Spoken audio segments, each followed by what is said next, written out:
कहमा से आवाइन मंगाइबो, कहमा से जावाइन हो, कहमा से फुआ मंगाइबो, औछे के जावाइन हो, कहमा से फुआ मंगाइबो, औछे के जावाइन हो।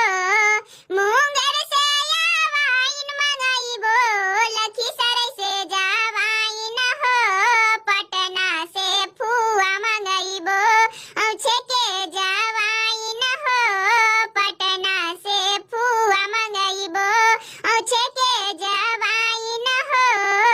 अबाइन जवाइन फुआ औछे देखिहा हो, कोई नजरो न लाबे देखिहा हो, कोई नजरो न